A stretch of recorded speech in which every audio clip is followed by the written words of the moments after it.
హల్లెలూయా. అంటే దేవుడు ఇచ్చినటువంటి ఈ మంచి సమయాన్ని బట్టి, దేవుడు ఇచ్చినటువంటి అవకాశాన్ని బట్టి దేవుడికి నేను కృతజ్ఞతలు చెల్లిస్తున్నాను. మరి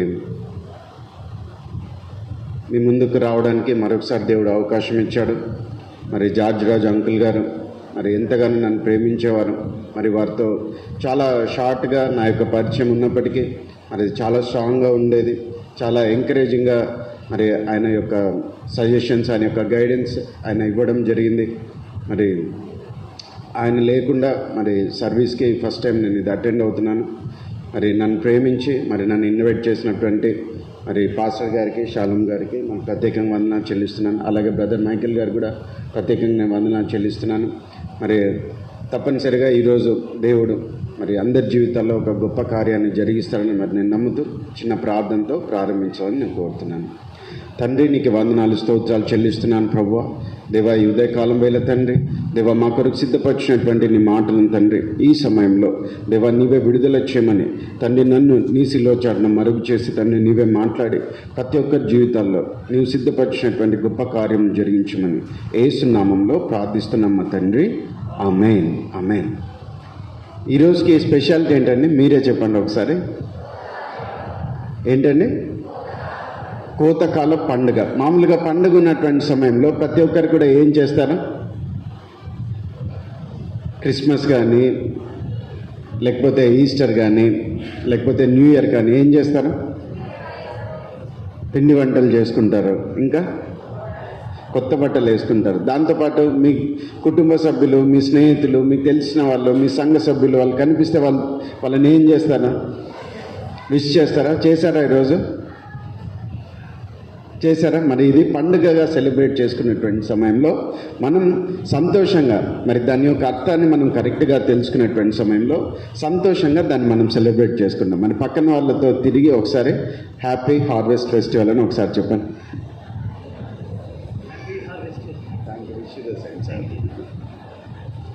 మరి ఇది ఒక ఫెస్టివల్ లాగా, ఒక పండుగ లాగా దేవుడు ఏర్పాటు చేశాడు. మరి ఇశ్రాయేల్ ప్రజలు దేవుణ్ణి జ్ఞాపకం చేసుకోవడానికి దేవుడు అనేకమైనటువంటి పండుగలు వారి యొక్క మరి కల్చర్లో, వారి యొక్క సంస్కృతిలో దేవుడు ఏర్పాటు చేశాడు. మరి ఒక్కొక్క పండుగకు ఒక్కొక్క స్పెసిఫిక్గా దేవుని యొక్క పర్పస్, దేవుని యొక్క ఉద్దేశం ఉంటుంది.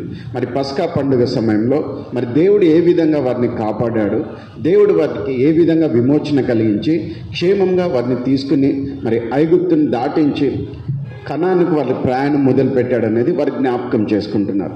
మరి అదే సమయంలో పెంతెకోస్తు అనేటువంటి పండగ దినాన మరి దేవుడు ఏ విధంగా వారికి వాక్యాన్ని ఇచ్చి ధర్మశాస్త్రాన్ని వారికి అనుగ్రహించి మరి నిత్యము దేవుని యొక్క మార్గంలో వారు నడవడానికి దేవుడు ఏ విధంగా సహాయం చేశాడో తెలియచేయడానికి దేవుడు ఆ పండుగనిచ్చాడు.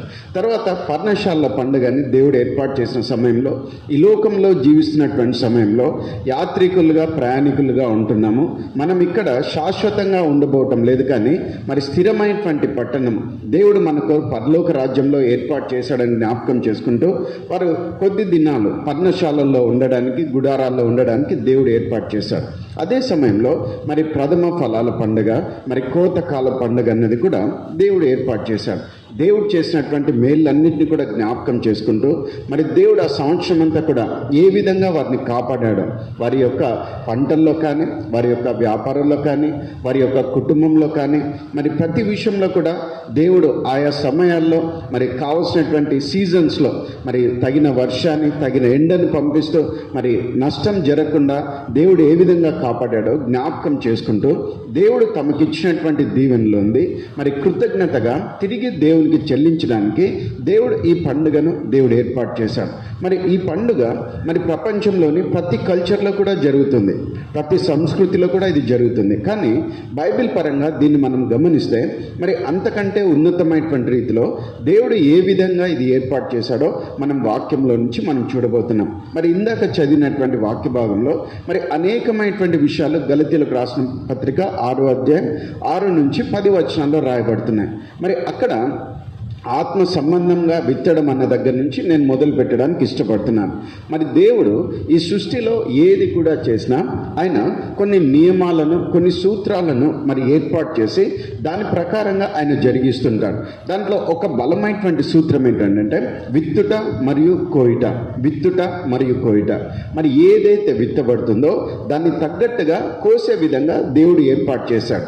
ఎప్పుడు కూడా విత్తేది కొద్దిగా ఉంటుంది, కానీ కోసేది ఆ పంట అనేది విస్తారంగా ఉంటుంది. కానీ విత్తేది మరి సమర్థవంతంగా ఉన్నప్పుడు, విత్తేది సరైనదిగా ఉన్నప్పుడు, మరి విత్తే దాంట్లో జీవం ఉన్నప్పుడు దానికి తగ్గట్టుగా పంట కూడా మరి విస్తారంగా ఉంటుంది, పంట కూడా ఆశీర్వాదకరంగా ఉంటుంది, మరి పంట కూడా దేవుని యొక్క మరి బహుమానంగా ఉంటుంది. అందుకని దేవుడు ఈ లోకాన్ని స్టార్ట్ చేసేటప్పుడు ఆయన ఇదే ప్రిన్సిపల్తో ఆయన స్టార్ట్ చేశాడు. ఏ విధంగా ఆయన స్టార్ట్ చేస్తున్నాడంటే తన వాక్యం అనేది విత్తడం ద్వారా ఆయన స్టార్ట్ చేస్తున్నాడు. ఏదైతే ఆయన విత్తుతున్నాడో దాని తగ్గట్టుగా దాని యొక్క ఫలం అన్నది కలుగుతున్నది. మొదటగా ఆయన భూమి నిరాకారంగా శూన్యంగా ఉన్నటువంటి సమయంలో, అంధకారంతో ఉన్నటువంటి సమయంలో వెలుగు కలుగును గాక అంటూ ఒక మాట విడుదల చేశాడు. అంటే మరి ఏదైతే ఆయన చేయబోతున్నాడో అది దేవుని యొక్క ఫీల్డ్, దేవుని యొక్క పొలంగా ఉండబోతుంది. అంటే ఈ భూమి అన్నది దేవుని యొక్క పొలముగా, దేవుడు తన కార్యం జరిగించేటువంటి ఒక ప్రదేశంగా దేవుడు ఏర్పాటు చేయబోతున్నాడు. అందుకని మొదటగా దానిలోకి ఏం చేస్తున్నాడంటే తన వాక్యాన్ని ఆయన విత్తుతున్నాడు. వెలుగు కలుగును గాక అనేటువంటి వాక్యం విత్తబడి ఉండగా మరి అక్కడ వెలుగు అన్నది కలిగింది. మరి మొదటగా దేవుడు సృష్టించింది వెలుగునే, కానీ ఆ వెలుగును సృష్టించడానికి ఆయన ఉపయోగించినటువంటి పద్ధతి ఏంటంటే సోయింగ్ ద వర్డ్, వాక్యాన్ని విత్తడం ద్వారా ఆయన చేస్తున్నాడు. మరి దేవుడు మానవులను సృజించి మానవులను భూమి మీద ఆదికాండం 1:28 మీరు ఫలించి విస్తరించి భూమిని నిందించి దాన్ని లోబర్చుకుని ఏలుడి అని చెప్పాడు. మొదటగా వాళ్ళతో చెప్తున్నటువంటి మాట, మొదటగా వాళ్ళ మీద పలికినటువంటి మాట అది దేవుని యొక్క ఆశీర్వాదం. That is a seed. అది వారి యొక్క హృదయాల్లో, వారి యొక్క జీవితాల్లో ఒక విత్తనంగా ఆయన విడుదల చేస్తున్నాడు. మరి అది ఎప్పుడైతే వాళ్ళు రిసీవ్ చేసుకుంటారో దాన్ని బట్టి వాళ్ళు ఫలించాలి, విస్తరించాలి, అభివృద్ధి చెందాలి, భూమిని నిందించాలి, దాన్ని లోబర్చుకుని ఏలాలి.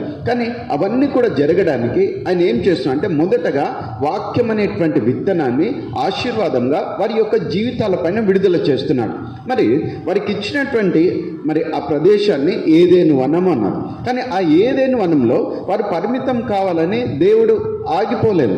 కానీ వాళ్ళు ఏం చేయాలంటే భూమిని అంతా నిండించి విస్తరించి దాన్ని లోబర్చుకుని ఏలాలి అని చెప్పాడు.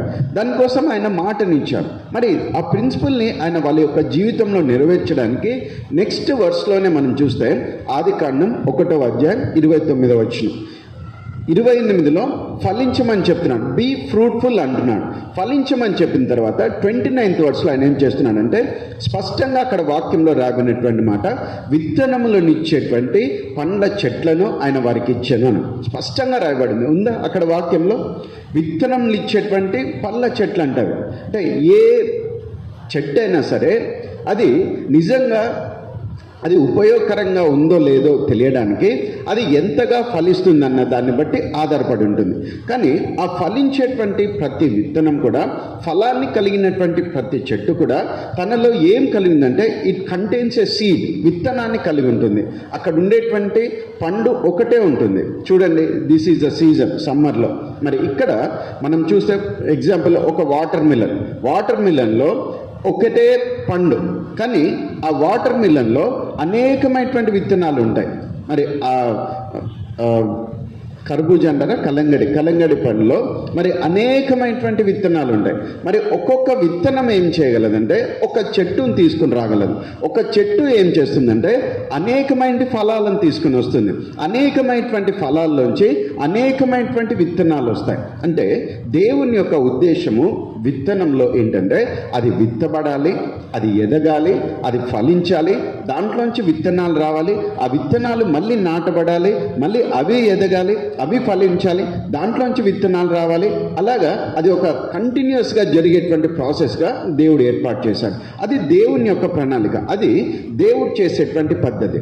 కానీ దేవుడు ఏ పద్ధతి అయితే చేస్తాడో దానికి కౌంటర్గా అపవాది కూడా చేయడానికి ప్రయత్నం చేస్తాడు. మరి అపవాది ఏం చేశాడంటే దేవుడు దేవుడు ఏదైతే మానవులకు ఇచ్చి అది అనుభవించమని చెప్పాడో, దాని ద్వారా వారు ఫలించమని దేవుడు చెప్పాడో, దానికి అగెయిన్స్ట్గా వాడు ఏం చేశాడంటే ఆలోచనలను వాళ్ళ యొక్క మనసులో విత్తడం వాడు మొదలుపెట్టాడు. ఏ విధంగా వాడు ఆలోచనలు విత్తుతున్నాడు అని అంటే అది కూడా వాడు మాటల ద్వారా విత్తుతున్నాడు. ఇది నిజమా అంటూ చెప్తూ తన యొక్క డిస్కషన్ని స్టార్ట్ చేస్తున్నాడు. మరి ఒక ప్రొలాంగ్డ్గా ఒక కాన్వర్జేషన్ జరిగింది, ఒక ప్రొలాంగ్డ్ సంభాషణ జరిగింది.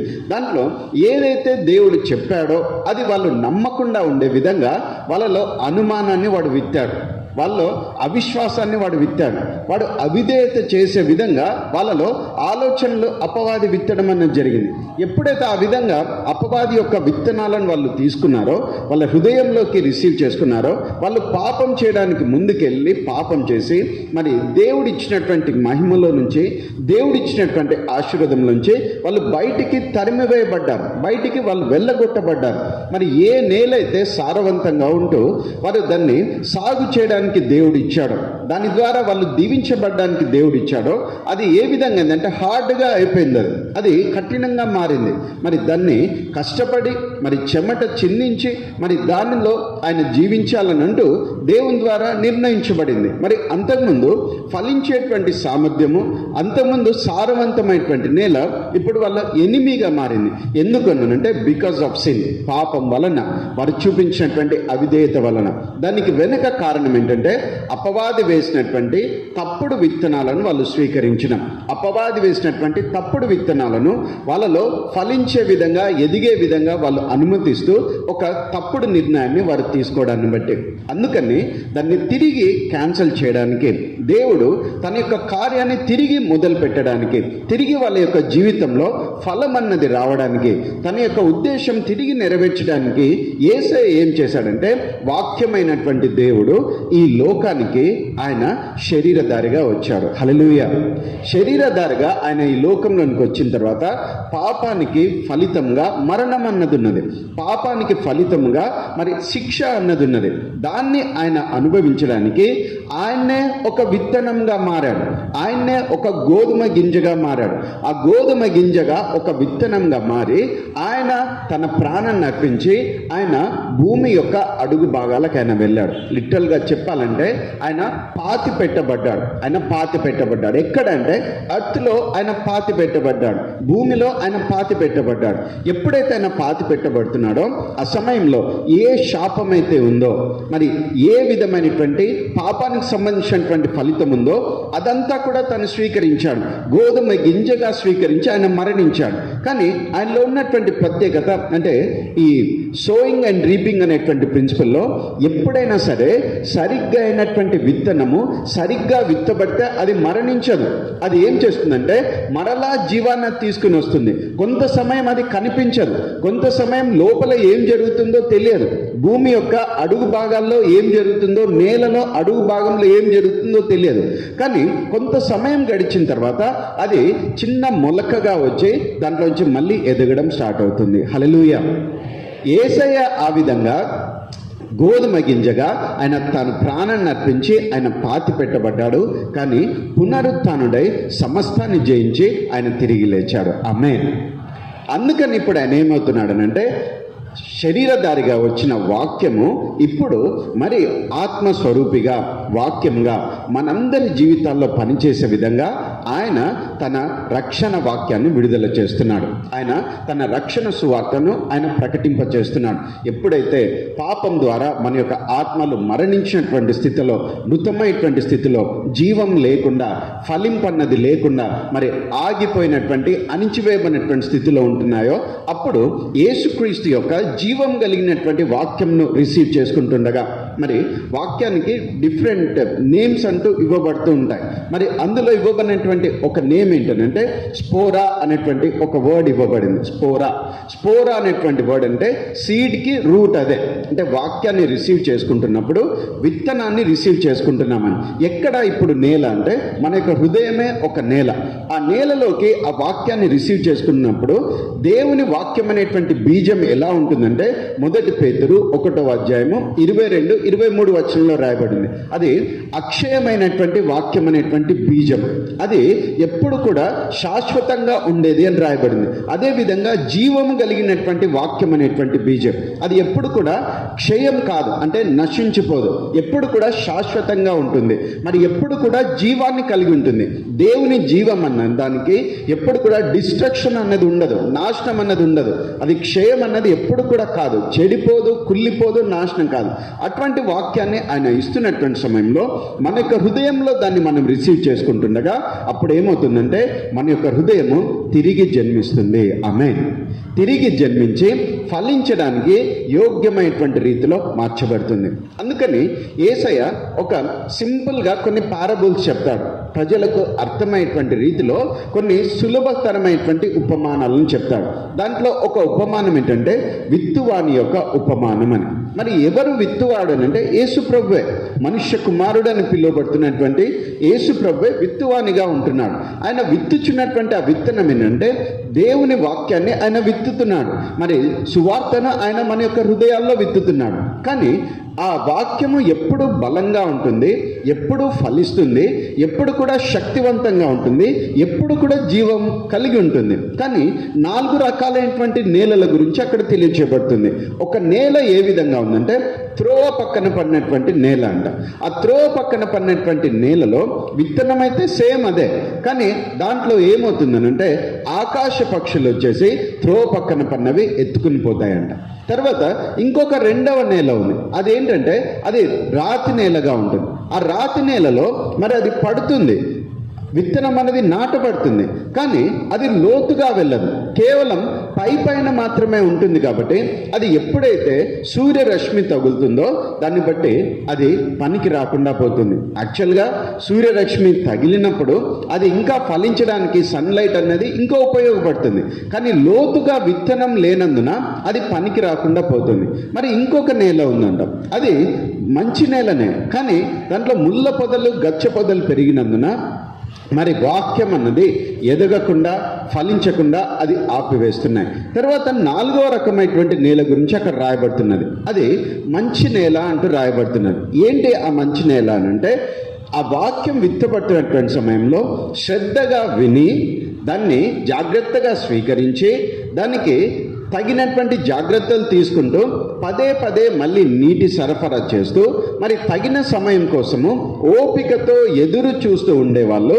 అప్పుడు వాళ్ళు 100 60 30 ఫలించే విధంగా దేవుడు ఆశీర్వదిస్తాడంటూ రాయబడింది. హల్లెలూయా. మరి విత్తనం ఒకటే, కానీ నేలలు మాత్రం 4 రకాలుగా ఉంటున్నాయి. అందుకని మన యొక్క హృదయాన్ని సరి చేసుకోవడము మన యొక్క జీవితంలో మొట్టమొదటగా మరి ఆత్మీయమైనటువంటి పంటను తీసుకుని వస్తుంది. ఈ పంట మనకు నిత్య జీవాత్మైనటువంటి ఆశీర్వాదాన్ని తీసుకుని వస్తుంది. అందుకని రక్షించిన వెంటనే పరిశుద్ధాత్మ దేవుడు మన యొక్క హృదయంలో కలిగించేటువంటి మార్పును కూడా ఏమని రాయబడిందంటే ఆత్మ ఫలము ఏమనగా the fruit of the spirit, that is the nature of Jesus Christ. యేసుక్రీస్తు యొక్క స్వభావం అది. ప్రేమ, సంతోషము, సమాధానము, దీర్ఘశాంతము, దయాళుత్వము, మంచితనము, సాత్వికము, ఇవన్నీ కూడా దేవుని యొక్క స్వభావం. ఈ స్వభావము దేవుణ్ణి నమ్మడం ద్వారా, దేవుని యొక్క వాక్యాన్ని మన యొక్క హృదయంలో జాగ్రత్తగా పదిలపరచుకోవడం ద్వారా, దేవుని వాక్యాన్ని పదే మనం ధ్యానించడం ద్వారా, ప్రార్థన ద్వారా, మరి మందిరంలో మరి సహవాసం ద్వారా, విశ్వాసులతో సహవాసం ద్వారా అది ఫలించడానికి అవకాశం ఉంటుంది. మరి దేవుడు కోరుతున్నటువంటి మొట్టమొదటి పంట, నిత్య జీవార్థమై నీకు ఆశీర్వాదాన్ని ఇచ్చేటువంటి పంట మొదటగా నీ హృదయంలో నుంచి అది మొదలవుతుంది. Hallelujah. Your heart is the field. అదే దేవుడు నీకు ఇచ్చినటువంటి క్షేత్రం, దేవుడు నీకు ఇచ్చినటువంటి పొలం. అది నువ్వు రిసీవ్ చేసుకుంటుండగా దేవుని వాక్యాన్ని దేవుడు దాన్ని సరైనటువంటి రీతిలో దేవుడు మారుస్తాడు. హల్లెలూయా. మరి అందుకని క్రీస్తుని నమ్మడం అన్నది అది మతపరమైనది కాదు. క్రీస్తుని నమ్మడం అన్నది ఫలించడంలో మొట్టమొదటి అడుగు. నిత్య జీవాత్మైనటువంటి ఫలాన్ని, పరలోక రాజ్యంలో ఫలాన్ని, ప్రభు యొక్క స్వరూపాన్ని మనం పొందుకోవడానికి మరి ప్రభువులోని లక్షణాలైనటువంటి ప్రేమ, సంతోషం, సమాధానం, ఇవన్నీ కూడా కూడా మనం పొందుకోవడానికి దేవుడు మనకిస్తున్నటువంటి మొట్టమొదటి అవకాశము. దీన్ని ప్రతి ఒక్కరు కలిగి ఉన్నప్పుడు జీవితంలో ఆశీర్వాదాన్ని మనం చూస్తాం. Hallelujah. This is the first key. మరి విత్తుట కోయుట అనేటువంటి మరి దేవుని యొక్క ఆశీర్వాదం మన యొక్క జీవితంలో మనం అనుభవించడానికి. దాని తర్వాత ఇంకా అక్కడ అనేకమైనటువంటి ఇన్స్ట్రక్షన్స్ ఇవ్వబడుతున్నాయి. ఒక్కొక్కటిగా చూద్దాం. 6వ వచనంలో చూస్తే, వాక్యోపదేశం పొందువాడు ఉపదేశించువానికి మంచి పదార్థములన్నిటిలో భాగం ఇవ్వవలెను. మరి మనం ఆత్మీయంగా ఎదగడానికి, మనలో మరి దేవుని వాక్యం ఫలించడానికి దేవుడు ఏం చేశాడంటే, పాత నిబంధన కాలంలో యాజకులు ఉండేటువంటి వారు, ప్రవక్తలు ఉండేటువంటి వారు, పాత నిబంధన కాలానికి కొత్త నిబంధన కాలానికి మధ్యలో మరి శాస్త్రులు అనేటువంటి వాళ్ళు ఉండేటువంటి వాళ్ళు ఏం చేస్తారంటే, దేవుని సన్నిధిలో ప్రార్థన చేస్తారు, దేవుని వాక్యాన్ని బోధిస్తారు, దేవుని వాక్యాన్ని పాటించడానికి కావాల్సినటువంటి నడిపింపును సలహాను ఇస్తారు. ప్రవక్తలు దేవుని యొక్క సన్నిధిలో ప్రార్థన చేసి దేవుని యొక్క చిత్తం ఏంటో కనుగొని అది ప్రజలకు తెలియపరచడానికి దేవుడు ఏర్పాటు చేశాడు. మరి కొత్త నిబంధన కాలంలో దేవుడు 5-fold మినిస్ట్రీని పెట్టాడు. అపోస్తలులు, ప్రవక్తలు, సువార్థికులు, కాపర్లు మరియు బోధకులు అంటూ దేవుడు 5-fold మినిస్ట్రీ పెట్టారు. మరి దేవుడు వారిని ఎందుకు నియమించాడనంటే, పరిచర్య ధర్మం జరిగించే విధంగా, విశ్వాసులు తమ యొక్క విశ్వాసంలో సంపూర్ణతను పొందే విధంగా దేవుడు వారిని నియమించాడు. సంఘానికి దేవుడు వారిని బహుమానంగా దేవుడు నియమించాడు. అందుకని ఆత్మీయమైనటువంటి మేలులను ఎవరి ద్వారా అయితే మనం పొందుకుంటున్నామో, ఏ ప్రదేశం నుంచి అయితే మనం పొందుకుంటున్నామో, అప్పుడు మనం ఏం చేయాలంటే, దేవుడు మనకిచ్చినటువంటి మేలులు ఏవైతే ఉన్నాయో, దేవుడు మనకిచ్చినటువంటి మంచి పదార్థాలు ఏవైతే ఉన్నాయో, వాటన్నిటిలో కూడా మనము వారికి పాలి భాగస్తులయ్యే విధంగా మనం వారికి అందచేయాలి. మరి అది దేవుడు నియమించినటువంటి ఒక పద్ధతి. అంటే దేవుని వాక్యానికి మనం లోబడము, అదే సమయంలో దేవుని వాక్యాన్ని మనకు అందిస్తున్నటువంటి వారిని మనం గౌరవించడం. వారిని మనం ఎప్పుడైతే గౌరవిస్తున్నామో, మరి వారిని మాత్రం మనం గౌరవించడం కాదు, కానీ వారిని నియమించిన మరి ఆ పిలుపును వారి జీవితాల్లో అనుగ్రహించినటువంటి దేవుణ్ణి మనం గౌరవించినట్టుగా. ఆమేన్. ఆదికాండం 18వ అధ్యాయం, ఆదికాండం 14వ అధ్యాయం 18వ వచనం. ఎవరైనా ఒకసారి గట్టిగా చదవగలరా? ఆదికాండం 14వ అధ్యాయము. మరియు షాలేము రాజైన మెల్కీసెదెకు రొట్టెను ద్రాక్షారసమును తీసుకుని వచ్చెను. అతడు సర్వోన్నతుడగు దేవునికి యాజకుడు. చదవండి. అప్పుడు అతడు అబ్రహామును ఆశీర్వదించి, ఆకాశమునకును భూమికిని సృష్టికర్తయును సర్వోన్నతుడనైన దేవుని వలన అబ్రహాము ఆశీర్వదించబడును గాక అనియు, నీ శత్రువులను నీ చేతికి అప్పగించిన సర్వోన్నతుడగు దేవుడు స్తుతింపబడును గాక అనియు. అప్పుడు అతడు అన్నిటిలో ఇతనికి 10వ వంతు ఇచ్చెను. ఆమేన్. హల్లెలూయా. చూడండి, ఇక్కడ అబ్రహాము యొక్క జీవితంలో మెల్కీసెదెకుగా, ప్రధాన యాజకునిగా, సర్వోన్నతుడైనటువంటి దేవుని యాజకునిగా మరి యేసుక్రీస్తు తనను తానే బయలుపరుచుకుంటున్నాడు. హెబ్రీయులకు రాసిన పత్రిక 7వ అధ్యాయం 1 నుంచి 3 వచనాల్లో కూడా దీని గురించే రాయబడి ఉంటుంది. కానీ 3వ వచనంలో స్పష్టంగా ఆయన గురించి రాయబడి ఉంటుంది. ఆయన తల్లియు తండ్రియు లేనివాడును, ఆయన వంశావళి లేనివాడునై ఉండి, ఆయన సర్వోన్నతుడైన దేవునికి యాజకుడై ఉన్నాడు, ఆయన మనుష్య కుమారుని పోలి ఉన్నాడు అంటూ రాయబడినది. మరి ఎవరు ఆయన అంటే యేసుక్రీస్తే. అది ఒక ప్రీ ఇన్కార్నేట్ ఫామ్ అంటారు. అంటే శరీరధారిగా ఆయన రావడానికంటే ముందే పాత నిబంధనలో అనేక మంది భక్తులకు తనను తాను బయలుపరచుకోవడం, అంటే మనుష్యుని రూపంలో బయలుపరచుకోవడం. ఆ విధంగా మరి అక్కడ మెల్కీసెదెకుగా యేసుక్రీస్తు బయలుపరుచుకుని మరి దేవుని పేరట, తండ్రి అయిన దేవుని పేరట అబ్రహాంను ఆశీర్వదిస్తున్నాడు. సర్వోన్నతుడైనటువంటి దేవుడు అంటూ దేవుణ్ణి పరిచయం చేస్తూ, ఆకాశమునకు భూమికి దేవుడే సృష్టికర్త అంటూ తెలియజేస్తున్నాడు. సర్వోన్నతుడు అని ఆయన తెలియచెప్పినటువంటి మాటను ఎల్ ఓలాం అంటారు అన్నమాట. ఎల్ ఓలాం అంటే most high and most elevated. అన్నిటికంటే, అందరికంటే, అన్ని సమయాల్లో, అన్ని విషయాల్లో, ఎక్కడైనా సరే అంతకంటే మించి ఇంకా పైన ఎవరు లేరు, అంతకంటే ఉన్నతంగా ఇంకా ఎవరు లేరు. అలాంటి ఉన్నతుడైనటువంటి దేవుడు ఏం చేస్తున్నా అంటే ఆకాశంను భూమిని సృష్టించాడు. ఆయన్నే సమస్తమునకు యజమానుడై ఉన్నాడు. ఆయన ద్వారా నీవు ఆశీర్వాదం పొందుదువుగాక అంటూ దీవిస్తున్నాడు. అదే సమయంలో నీ శత్రువులను నీ చేతికి అప్పగించినది కూడా ఎల్ ఓలాం దేవుడే. నీ శత్రువు ఎంత బలవంతుడైనా, నీ శత్రువులు ఎంతమంది అయినా, వారి సామర్థ్యం ఎంత గొప్పదైనా సరే, వారి అన్నిటికంటే మించినటువంటి సామర్థ్యము, వారందరికంటే మించినటువంటి గొప్పవాడు, వారందరికంటే మించినటువంటి ఉన్నతుడు ఏం చేస్తున్నాడంటే నీ శత్రువులను ఓడించి వారిని నీ చేతికి అప్పగించాడు. కాబట్టి నీ దేవుడు నువ్వు గుర్తించి ఆయన నువ్వు స్తుతించు, ఆ దేవుడు నీ ద్వారా స్తుతింపబడును గాక అంటూ అబ్రహాం పైన ఆశీర్వాదాన్ని విడుదల చేశాడు.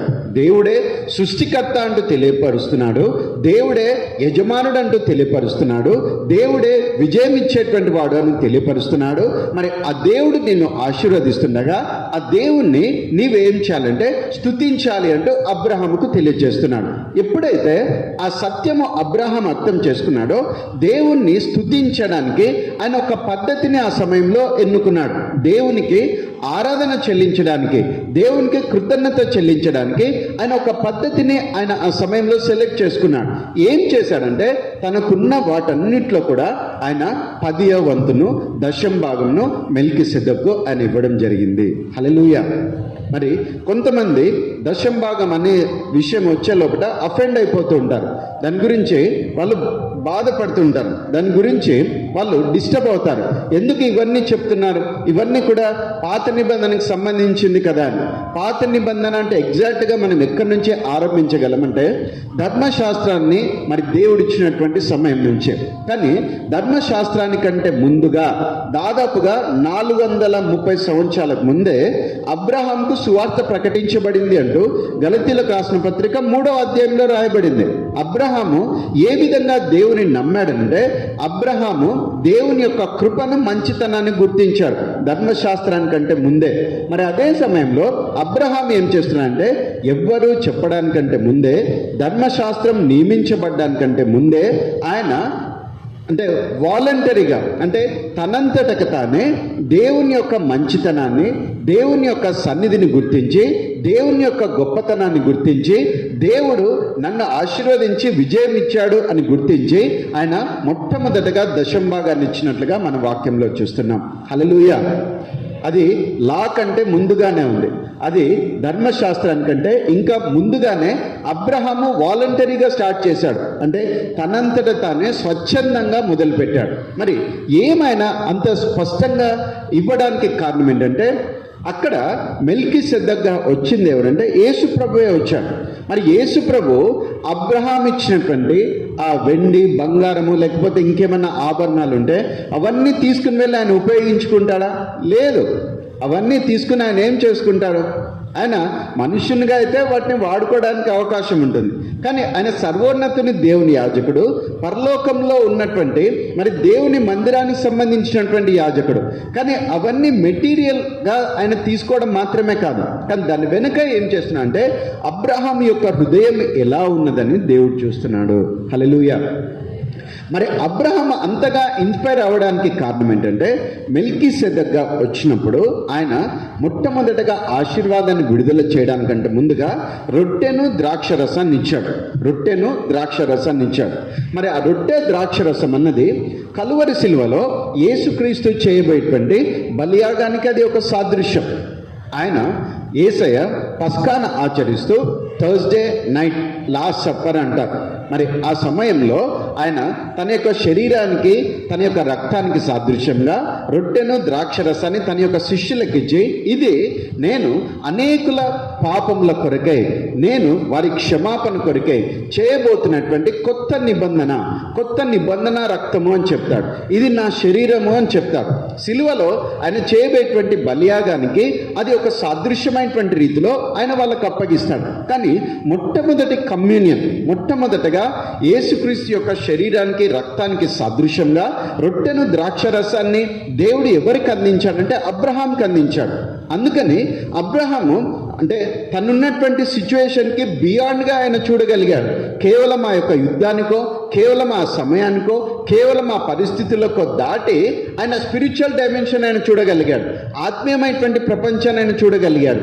యేసయ్య చేస్తున్నటువంటి శిలువ బలియాగం ద్వారా ఏ విధమైనటువంటి విమోచన కలగబోతుందో ఆయన తెలియచేయబోతున్నాడు. ఇంకొంచెం టైం ఉంటే నేను డీటెయిల్గా ఎక్స్ప్లెయిన్ చేసేవాడిని, కానీ వీలైనంత వరకు నేను మీకు చెప్పడానికి ప్రయత్నం చేస్తాను.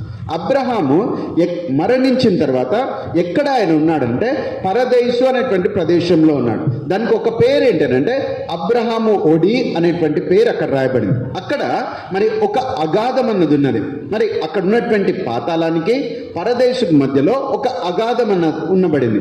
ఎవరైతే పాత నిబంధన భక్తులు ఉన్నారో వారందరూ కూడా పరదేశంలోకి వెళ్ళారు. కానీ యేసయ్య మరి మెల్కీసెదెక్గా వచ్చి మరి ఆయన రొట్టెను ద్రాక్షరసాన్ని ఆయనకి ఇస్తున్నటువంటి సమయంలో he open the spiritual dimension.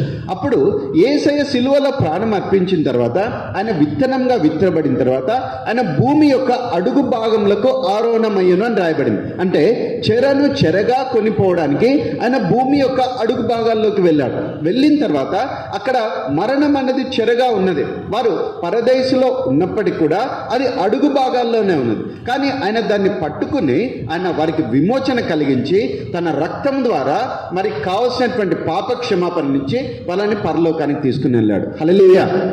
అందుకని అబ్రహాం ఏం చూస్తున్నాడంటే యేసయ్య చేస్తున్నటువంటి సంపూర్ణమైనటువంటి బలియాగము, యేసయ్య సంపూర్ణంగా తనను తాను అర్పించుకోవడం. కేవలం యేసయ్య ఆయనలోని దశమ భాగాన్ని ఇవ్వటం లేదు, తనలోని సగభాగాన్ని ఆయన ఇవ్వటం లేదు, తనలోని 80% ఆయన ఇవ్వటం లేదు, తనలోని 90% ఆయన ఇవ్వటం లేదు. కానీ యేసయ్య సిలువలో ఎంత పర్సెంట్ ఆయన మనకి ఇచ్చాడనంటే 100%. హల్లెలూయా. అర్థమైందా? యేసయ్య తనను తాను 100% మన కోసం అప్పగించుకున్నాడు. ఆయన శరీరంలోని లాస్ట్ డ్రాప్ ఆఫ్ బ్లడ్, చివరి రక్త బిందువు ఆయన పక్కలో పొడిచినటువంటి సమయంలో ఆ బల్లెపోటు ఆయన హృదయానికి సమీపంగా తాకినటువంటి సమయంలో నీళ్లు రక్తం అక్కడి నుంచి కారాయని రాయబడ్డాయి. అంటే ఎందుకు ఇంకా రక్తం అయిపోయిన తర్వాత లాస్ట్ వాటర్ వస్తుంది. That is a last drop. అంటే విమోచన క్రయధనముగా, అంటే ఇది కూడా ఫైనాన్షియల్ మ్యాటర్తోనే అక్కడ చేయబడింది. విమోచన క్రయధనముగా, విమోచన క్రయధనముగా తన రక్తాన్ని ఆయన చెల్లించి మనల్ని ఆయన కొన్నాడంట. హల్లెలూయా. మనల్ని ఆయన తన సొత్తుగా మనల్ని చేసుకున్నాడంట. We became the property of God. He purchased us through his precious blood. నిర్దోషము అమూల్యమైనటువంటి తన రక్తము ద్వారా ఆయన మనల్ని వెలపెట్టి కొన్నాడంట. అంటే ఏం చేస్తున్నాడంటే he gave his 100%, 100% ఇచ్చాడు. ఒక జోక్ ఎప్పుడు కూడా మరి విన్నప్పుడంతా నవ్వు వస్తుంది. ఒక ఊర్లో ఒక పెద్ద మరి ఈ పాత్రలో మీరందరూ తీసుకుని వచ్చి పాలు పోయండి అని చెప్పాడంట. తెలిసే ఉంటుంది మీకు కూడా. పాలు పోయండి అని చెప్పాడంట. అందరు ఏం చేశారంటే అంటే వాళ్ళందరూ కూడా నీళ్లు పట్టుకొచ్చారంట. ఎందుకంటే వేరే వాళ్ళు పాలు తీసుకొస్తారు కాబట్టి నేను కలిపినటువంటి కొన్ని నీళ్లు వాళ్ళకి కనపడవు కదా, దాంట్లో మిక్స్ అయిపోతే పాలల్లో నీళ్లు మిక్స్ అయిపోయినా కానీ పాలలోనే కనపడుతుంది కదా, ఎవరు దాన్ని చెక్ చేస్తారు అనుకున్నాను. కానీ అక్కడ జరిగినటువంటి ఆ సాడ్ ఇన్సిడెంట్ ఏంటంటే అందరూ కూడా నీళ్ళే తెచ్చారంట. పక్కన వాళ్ళు పాలు తెస్తారంట. తెచ్చి దాంట్లో పోస్తున్నారంట. లాస్ట్ది కూడా పోసేశారు. తర్వాత ఎన్ని పాలు వచ్చాయంటూ ఓపెన్ చేసి చూసినప్పుడు దాంట్లో నీళ్లు తప్ప ఏం లేవండి. నేను తెచ్చేది కొన్నే కదా.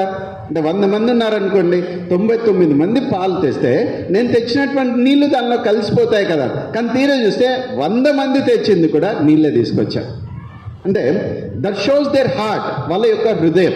ఇక్కడ యేసయ్య తన యొక్క హృదయాన్ని అబ్రహాంకు చూపించాడు. తన యొక్క హృదయంలో తను చేయబోతున్నటువంటి సంపూర్ణమైనటువంటి బలియాగాన్ని, మానవుల పట్ల తను కలిగినటువంటి సంపూర్ణమైనటువంటి ప్రేమను అది అబ్రహాంకు దేవుడు చూపించాడు. ఎప్పుడైతే అది చూపించాడో అబ్రహాం యొక్క హృదయంలో ఒక ప్రేరేపణ కలిగింది. నేను ఒక 10వ భాగాన్ని ఆయనకి ఇవ్వాలి.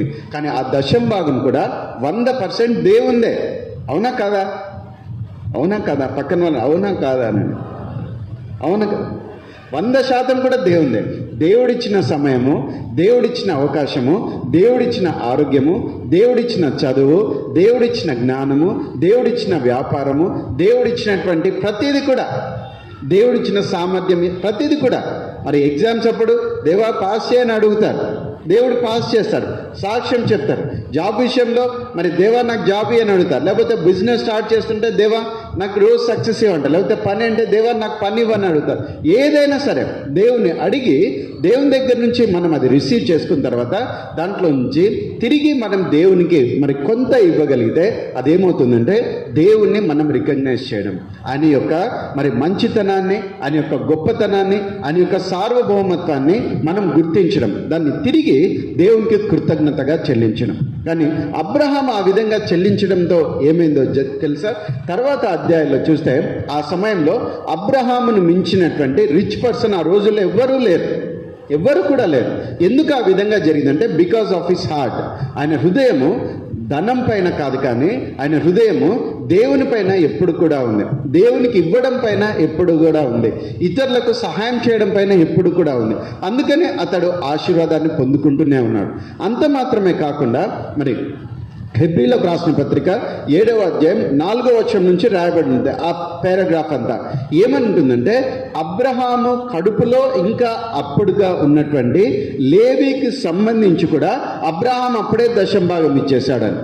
అంటే అబ్రహాం యొక్క కుమారుడు ఇస్సాకు యొక్క కుమారుడు యాకోబు పేరు ఇశ్రాయేలుగా మార్చబడుతూ మరి ఆయన యొక్క కుమారులు 12 మంది ఇశ్రాయేలు గోత్రాలుగా ఉంటున్నారు. అంటే అబ్రహాం యొక్క కుమారుడు అంటే ముని మనమల్లకు కూడా అబ్రహాం ఇచ్చినటువంటి టైప్ ఏదైతే ఉందో, అబ్రహాం ఇచ్చినటువంటి అర్పణ ఏదైతే ఉందో దేవుడు దాన్ని కన్సిడర్ చేస్తున్నాడు. హల్లెలూయా.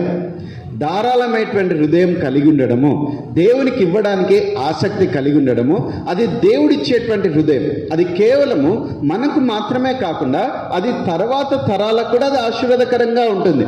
అంటే లేవిని ఇంకా అప్పుడు అబ్రహాము చూడలేదు, కానీ ఆయన కడుపులో ఉన్నాడంటూ వాక్యంలో రాయబడుతుంది. He was in his loins. ఆయన కడుపులో, ఆయన గర్భంలో ఉంటున్నాడు.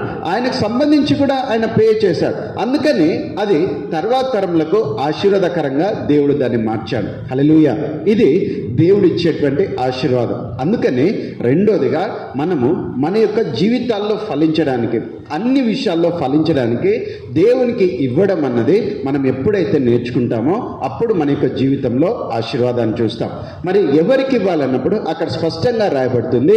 మరి ఎవరైతే ఆత్మీయంగా మనకు ఎదగడానికి అవకాశం ఇస్తున్నారో, ఎదగడానికి తమ యొక్క సమయాన్ని కేటాయిస్తున్నారో, ఎదగడానికి మన కోసం ప్రార్థన చేస్తున్నారు, ఎదగడానికి మనకు వాక్యాన్ని బోధిస్తున్నారు. అందుకని అబ్రహాం అక్కడ ఇమ్మీడియట్గా ఎవరికి అది ఇచ్చాడంటే మెల్కీసెదెక్ అక్కడ ఇచ్చాడు. మెల్కీసెదెక్ ఎవరంటే దేవుని తరపున దేవుని యాజకునిగా అక్కడ దేవుని పక్షాన నిలిచి ఆశీర్వదిస్తున్నాడు.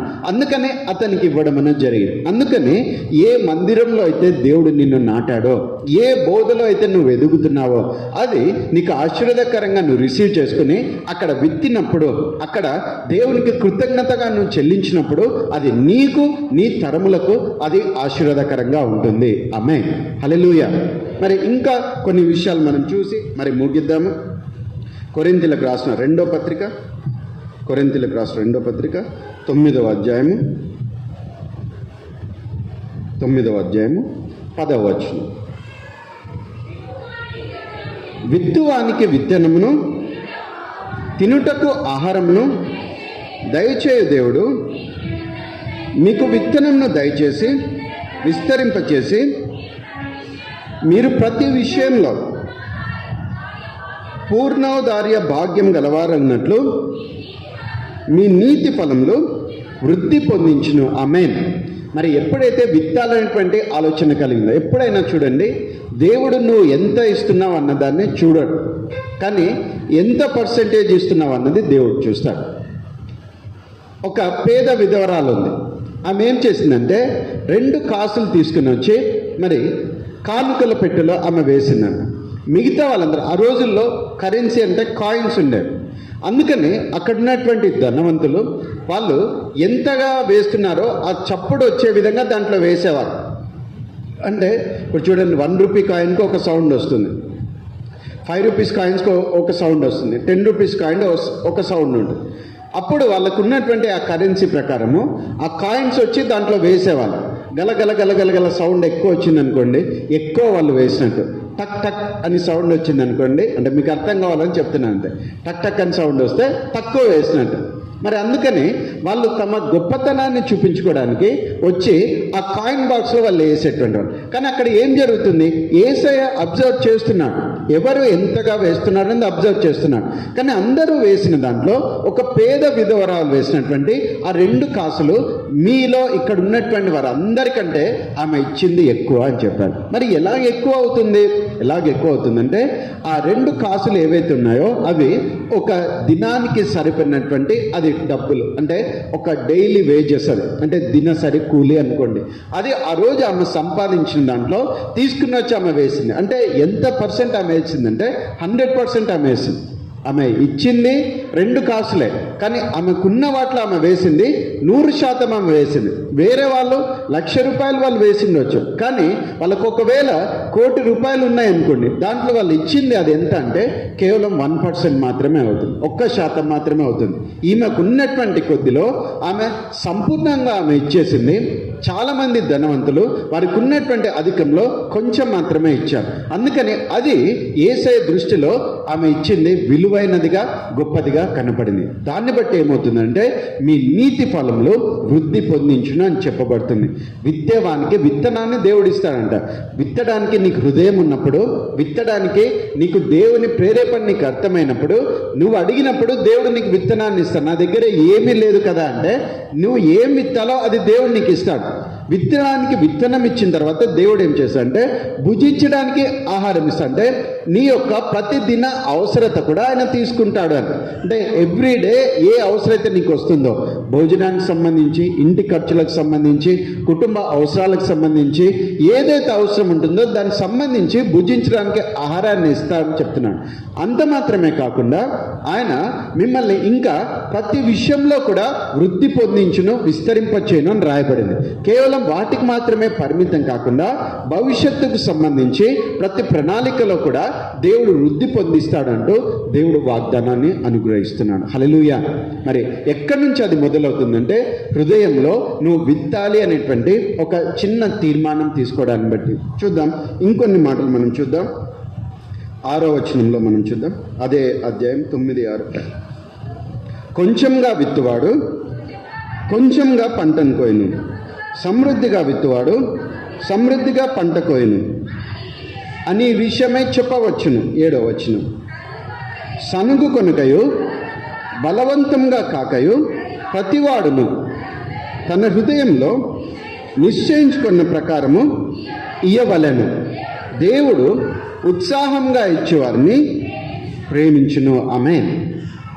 ఇక్కడ సనుగు కొనక బలవంతం కాకుండా హృదయంలో నిశ్చయించుకున్న కొలది దేవునికి మనం ఇవ్వవలను అని.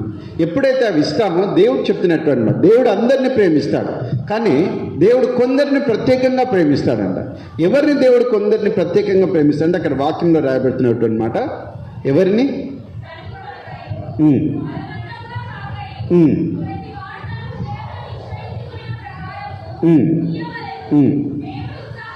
దేవుడు ఉత్సాహంగా ఇచ్చేవారిని ప్రేమించును. ఆమేన్. దేవుని ప్రేమ అందరి ఎడలా ఉంటుంది, కానీ ఎవరైతే ఉత్సాహంగా ఇచ్చేటువంటి స్వభావాన్ని కలిగి ఉంటారో వారిపైన దేవుని ప్రేమ ఏ విధంగా ఉందో వారు ఇంకా స్పష్టంగా గుర్తించగలరు. ఉత్సాహంగా ఇచ్చేవారిని దేవుడు ప్రేమిస్తాడు అంటూ వాక్యంలో రాయబడింది. ఎప్పుడైతే ఆ విధంగా ఇచ్చేటువంటి అలవాటు ఉంటుందో 8వ వచనంలో అక్కడ రాయబడింది, నేను చదివి నేను ముగిస్తాను. మరియు అన్నిటి యందు ఎల్లప్పుడూ మీలో మీరు సర్వ సమృద్ధి గలవారై ఉత్తమమైన ప్రతి కార్యం చేయుటకు దేవుడు మీడల సమస్త విధములైన కృపను విస్తరింప చేయగలడు. ఆమేన్. దేవుడు ప్రతి విషయంలో కూడా సమస్త విధమైనటువంటి కృపను ఆయన విస్తరింప చేయగలడు. మరి ఈ లోకంలో దాచుకోవడానికి ప్రయత్నం చేస్తే ఇక్కడ దొంగ ఉంటానంట, మరి తుప్పు పడుతుందంట, చిమ్మెట ఉంటుందంట. కానీ పరలోకంలో మీ ధననిధిని సమకూర్చుకునుడి అని చెప్పబడింది. మరి అక్కడైతే ఇవన్నీ కూడా ఉండవు, కానీ దాని తగ్గట్టు బహుమానాన్ని మీరు చూస్తారు. మరి సంఘంలో మనం ఇవ్వాలి, అదే సమయంలో సువార్త పరిచర్యలో మనం ఇవ్వాలి, అదే సమయంలో ఎక్కడైతే పేదవారు ఉంటారో వారికి సంబంధించి కూడా మనం దేవుడు ఇవ్వడానికి ప్రేరేపణించినప్పుడు ఇవ్వాలి. అప్పుడు ఇచ్చినప్పుడు దేవుడు మరి వాటిని రికగ్నైజ్ చేస్తూ మరి మేకల మంద గొర్రెల మంద అంటూ ఉంటుంది అక్కడ. మరి అక్కడ గొర్రెల మందలో ఉన్నటువంటి వారిని ఆయన గుర్తిస్తాడంట. నేను ఆకలితో ఉన్నప్పుడు నాకు ఆహారం పెట్టారు, నాకు వస్త్రములు లేనప్పుడు మీరు వస్త్రాలు ఇచ్చారు, మరి నన్ను వచ్చి మీరు పరామర్శించారు అంటూ వాళ్ళ గురించి చెప్పబడుతుంది. వీటన్నిటి వెనక ప్రేమ ఉంటుంది, వీటన్నిటి వెనక దేవుని యొక్క కృప ఉంటుంది, వీటన్నిటి వెనక కాస్త ఖర్చు పెట్టాల్సినటువంటి అవసరత కూడా ఉంటుంది. ఎప్పుడైతే ఆ విధంగా చేస్తామో తప్పనిసరిగా దేవుని సమృద్ధిని మనం చూడగలము. అలాంటి దేవుని యొక్క ఆశీర్వాదం ఇక్కడ చేరొచ్చినటువంటి ప్రతి ఒక్కరిలో ఆత్మీయంగాను నిత్య జీవార్థమై, అదే సమయంలో ఈ లోకంలో ఉంటుండగా సరైనటువంటి విధానంలో వాటిని ఖర్చు పెట్టి మరి దేవునికి లెక్కప్ప చెప్పేవారిగా, మరి దేవుని యొక్క ఆశీర్వాదం చూసే విధంగా, అలాగే మీ కొరకు మీ తరతరములకు అది ఆశీర్వాదంగా ఉండే విధంగా, అలాగే సంఘాభివృద్ధి విషయంలో, సంఘం నడిపించేటువంటి విషయంలో మరి విస్తారంగా దేవుడు దీవించే విధంగా మరి దేవుడు మీ అర్పణలను ఆశీర్వదించి మిమ్మలను దీవించును గాక. ఆమేన్.